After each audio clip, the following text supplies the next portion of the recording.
Professor acusado de racismo é afastado da turma em que teria ocorrido o fato.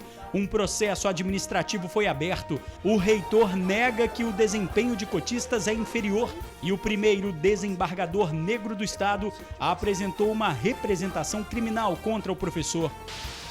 Mistério na morte de adolescente. A jovem de 14 anos foi encontrada morta em uma propriedade de Vila Velha. Ela teria sido levada para o local por 2 homens em um carro roubado. Outro jovem também foi baleado. Bandido invade o ônibus e ainda escolhe o que iria levar dos passageiros. Alguns celulares ele nem pegava. Tentou roubar um carro e foi baleado por uma policial. Acidente entre van escolar e um carro deixa um morto e 5 feridos no sul do estado. Personal trainer esfaqueia ex-aluna, tudo por causa de ciúmes. Motociclista tenta fugir de assassinos e bate em uma caminhonete. Ele morreu no local. Droga escondida até na geladeira. Durante a operação policial, 3 foragidos foram presos. E quando todos entrariam em desespero, ele resolveu se reinventar. O técnico em enfermagem que perdeu as 2 mãos em um acidente virou atleta, ganhou medalhas e ainda sonha mais alto. A gente volta em 1 minuto.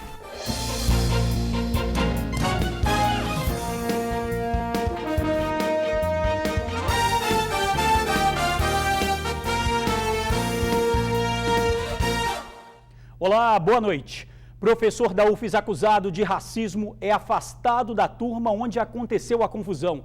Ele vai responder a um inquérito administrativo e pode ser até demitido.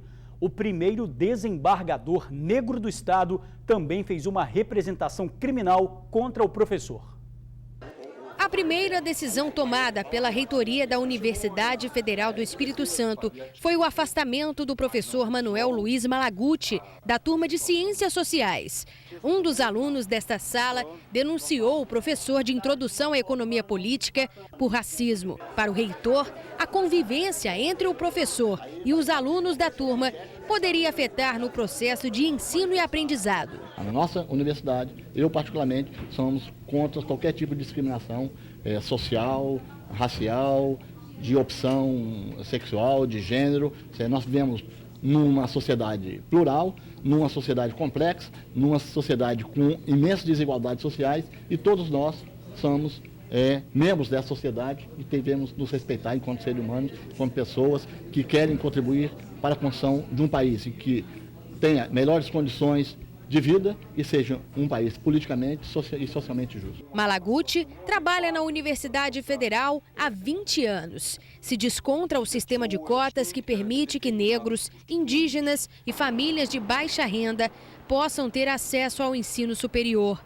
Segundo o professor, alunos cotistas são responsáveis pela queda na qualidade do ensino. Se você nasce sem se alimentar adequadamente, se você não tem uma socialização familiar adequada, em função de brigas entre pais, em função de dificuldades financeiras, o meio social no qual essas pessoas estão inseridas, os amiguinhos de rua, o jogo de bola, tudo isso vai criando uma determinada mentalidade, né, que não é adequada aos estudos universitários. Então é muito difícil lidar com essas pessoas que entram por essa ponte sem pedágio, se deparam com pessoas que não pagaram pedágio, digamos, mas que o pedágio lhes foi oferecido dentro de casa. Informação que, de acordo com o reitor, é equivocada.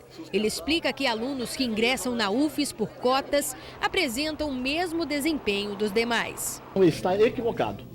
O processo de inclusão social que a nossa universidade adota desde 2007 e as estatísticas mostram que, se você faz uma análise da média, o desempenho dos estudantes da nossa universidade não tem distinção se eles entraram num processo de seleção da reserva de vaga ou das vagas de aspecto universal. Um inquérito administrativo vai ser instaurado pela reitoria e todos os envolvidos neste caso serão ouvidos. O resultado deve ser anunciado em 90 dias e, caso seja desfavorável ao professor, ele pode ser punido com uma advertência verbal ou até exonerado.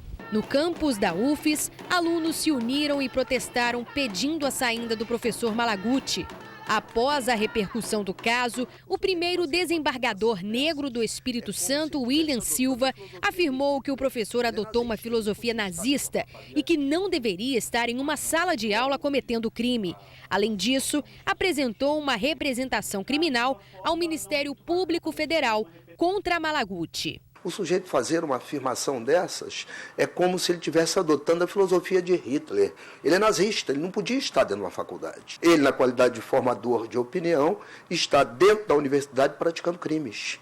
Não é? Nós temos um delinquente dentro da faculdade, porque ele acabou de praticar um crime com essa afirmação leviana dele. E após isso, entendo que a universidade está obrigada a fazer uma apuração séria para que ele responda também administrativamente, seja afastado ou colocado na rua, se for o caso. Bom, nós tentamos falar com o professor agora no início da noite, depois de todos esses fatos, mas ele não atendeu as ligações.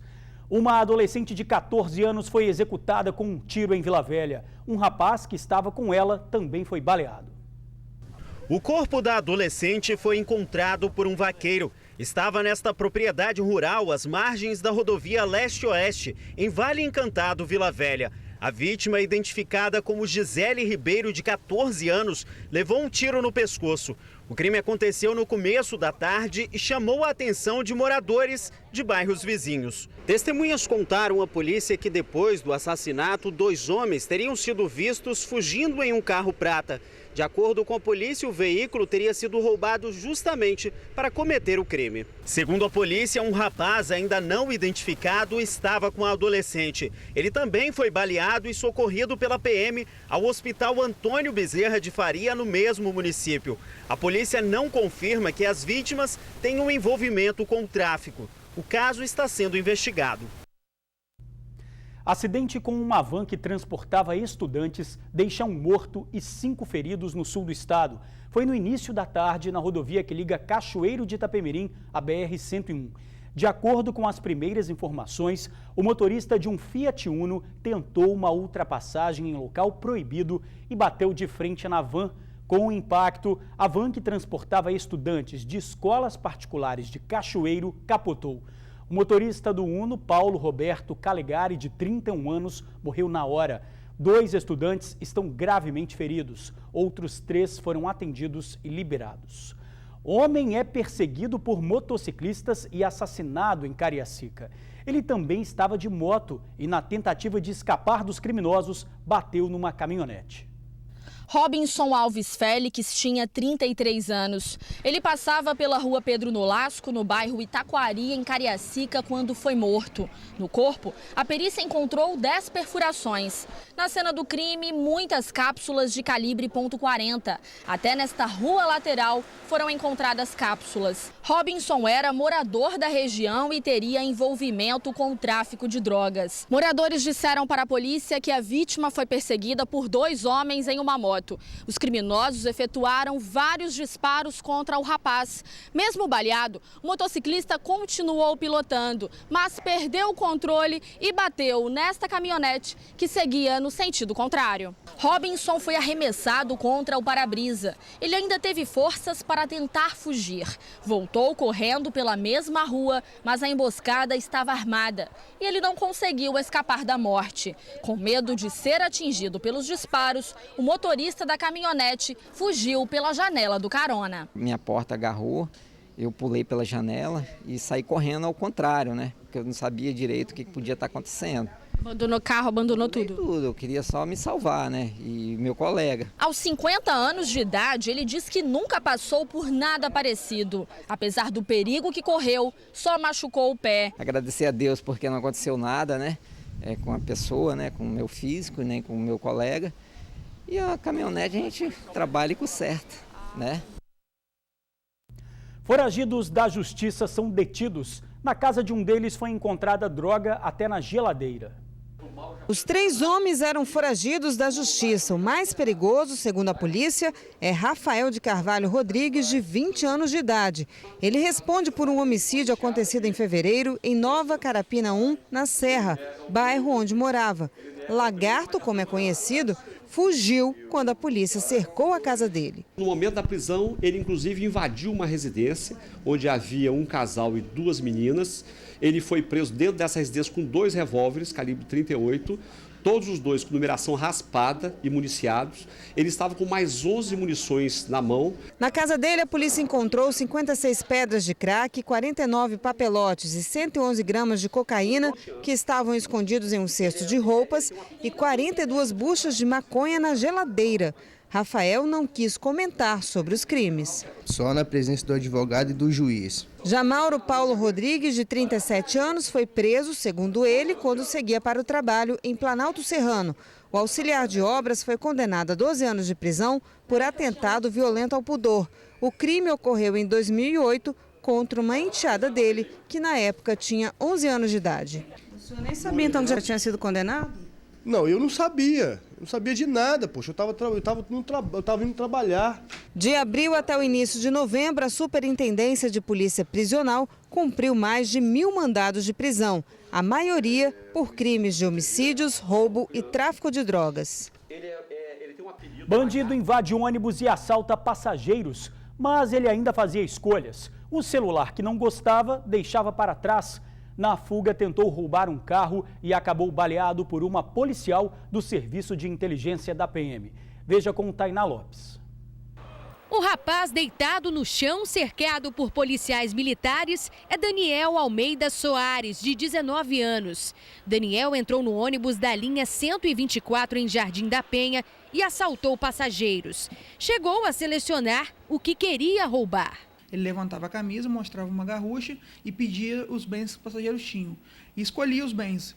Teve gente que entregou o celular, ele não gostou do celular, devolveu. Teve gente que entregou um aparelhinho descongestionante nasal, ele também devolveu. E o celular que ele gostava, ele ficou. Neste ponto, na Avenida Nossa Senhora da Penha, em Vitória, ele desceu com os produtos roubados. As vítimas também desembarcaram do coletivo e saíram gritando que Daniel era ladrão. Daniel entrou nesta rua e abordou um morador que retirava o carro da garagem. Ele pediu que esse morador o levasse para longe do bairro. O homem abordado negou. Daniel resolveu roubar o veículo. Entrou no carro que estava com a chave na ignição para tentar fugir. Uma subtenente da Diretoria de Inteligência da Polícia Militar, vizinha da vítima, viu toda a ação. Ela entrou na residência dela, pegou uma arma e foi em direção a Daniel. Pediu que ele saísse do carro. Daniel saiu com a mão na cintura, onde escondia uma arma, como se fosse atirar. Para se defender, a policial efetuou um disparo contra o assaltante. Daniel foi atingido na perna e preso. Ele estava com essa garrucha desmuniciada. Ela estava a serviço, mas a paisana que os policiais da DINS trabalham a paisana. Ela foi ouvida, as vítimas confirmaram que o suspeito sacou a garrucha e atirou, e fez menção que ele ia tirar contra ela, foi quando ela teve a ação de tirar contra ele. O jovem foi levado para o Hospital São Lucas. Daniel já tinha passagem por roubo. Ele foi autuado pelos 4 roubos cometidos, sendo 3 no ônibus e o carro. A policial foi ouvida e a versão dela confirmada pelas vítimas. Ela foi liberada e teve a arma apreendida somente por um procedimento padrão da Polícia Militar. Personal trainer esfaqueia ex-aluna por causa de ciúmes. O crime aconteceu dentro deste carro. Ele pertence à comerciante Tatiane Rodrigues Cordeiro, de 35 anos. Ela foi esfaqueada pela personal trainer Stephanie Vieira de Oliveira, de 23. O motivo do crime, ciúmes. O noivo de Stephanie é sócio da comerciante em um pet shop. A proximidade dos dois levou à desconfiança e também ao crime. Enquanto Stephanie fugia no próprio carro para a casa do noivo, Tatiane corria atrás de socorro. Esse homem ajudou a vítima, disse que ela estava com uma faca encravada no pescoço. Eu ouvi um pedido de socorro. Foi nesse momento que eu abri a porta e vi ela com a faca cravada no pescoço até o cabo. Ela estava lúcida a todo momento, até o horário do resgate. Ela falou tudo o que aconteceu para o sargento. Tatiane foi levada para o Hospital Jaime Santos Neves. A Polícia Civil foi acionada e conseguiu prender a agressora pouco tempo depois. Ela estava na casa do noivo em Nova Carapina. Foi autuada por tentativa de homicídio e encaminhada para o presídio. O estado de saúde da vítima continua grave. A situação era desesperadora. Um técnico em enfermagem que, entre outras sequelas, perdeu as duas mãos em um acidente. Mas Jefferson decidiu reagir, se reinventou. Poucos meses depois do acidente, disputou uma maratona. Agora é um atleta, cheio de planos. Sequelas, cicatrizes, lembranças de uma sexta-feira que Jefferson, 33 anos, nunca vai esquecer. No dia 28 de junho de 2013, ele sofreu um grave acidente de moto na BR-101 em João Neiva. Perdeu o braço direito, parte do esquerdo e o baço, além de ter traumatismo craniano e um dos pulmões perfurados. Foram 60 dias no hospital, 45 deles numa unidade de terapia intensiva. Na hora eu tomei um susto quando eu acordei do coma e primeiro eu olhei para esse braço e vi que já tinha sido amputado. Eu ainda nem tinha percebido que ainda tinha perdido a outra mão. Preocupação para toda a família, do pequeno Guilherme à mãe Tereza. Do jeito que ele estava, era a mesma coisa que ver Jesus na cruz. Eu não tinha coragem de levantar os lençóis para ver o corpo dele todo ferido. Antes do acidente, Jefferson trabalhava como técnico em enfermagem. Totalmente independente, se viu limitado.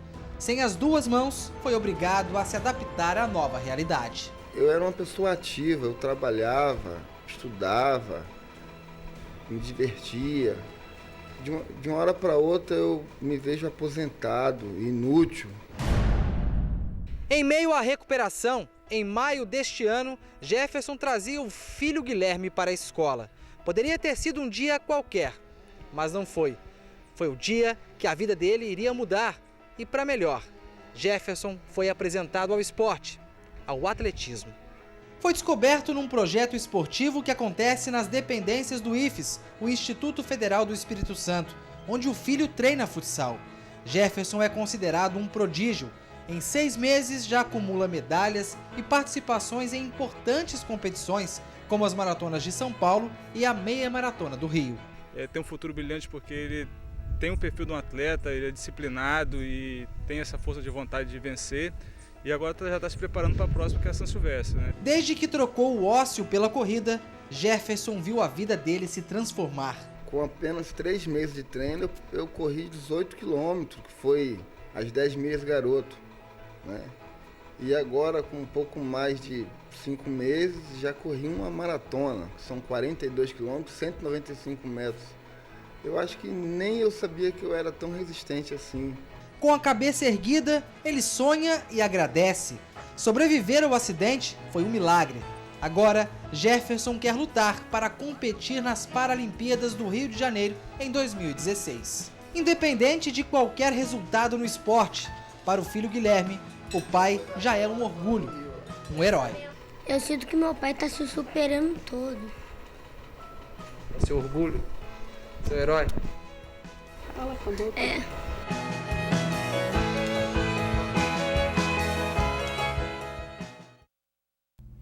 Quanta superação, que exemplo, né? Parabéns ao Jefferson. Previsão do tempo, a quinta-feira vai ser de sol entre nuvens na Grande Vitória, mas há previsão de chuva isolada no fim da tarde. As temperaturas variam de 15 a 33 graus na região serrana e de 19 a 36 nas outras regiões. A seguir, ladrão chega no fim do expediente e rouba malotes com todo o dinheiro de um hipermercado. A gente já volta, um instante só. Ladrão rouba malotes com todo o faturamento de um hipermercado em Linhares. O bandido chegou quando faltavam 5 minutos para o fim do expediente. Ele roubou 28 malotes com o dinheiro dos caixas e fugiu. Um comparsa aguardava do lado de fora. A quantia levada não foi informada. A polícia vai analisar as imagens das câmeras de segurança. Obrigado por assistir ao jornal, pela companhia de sempre, uma boa noite e até amanhã.